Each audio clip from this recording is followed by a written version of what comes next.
এই যে চিঠিটায় লেখা রয়েছে, প্রিয় সহধর্মিণী, আমার অলীক কল্পনার সঙ্গী তুমি।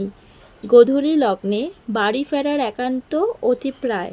তুমি আমার স্নিগ্ধ সকালের সুললিত গন্ধরাজ, পরন্ত বিকেলের একগুচ্ছ বাগান বিলাস।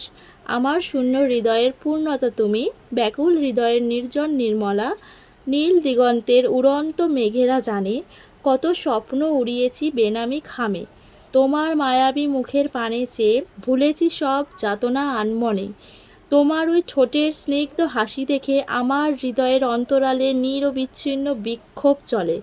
তুমি আমার অবসন্ন মস্তিষ্কের প্রবলতা, নব্য স্বপ্ন দেখার অদম্য স্পৃহা। তোমাকে হাসাতে চেয়ে বহুবার কেঁদেছি আড়ালে।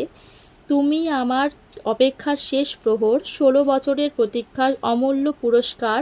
তোমাকে মিথ্যা প্রতিশ্রুতি দেইনি আমি, দিয়েছি আবিরের বউয়ের স্বীকৃতি। আমি তোমাকে ভালোবেসেছি, ভালোবাসি, আর আমৃত্য ভালোবেসে যাব।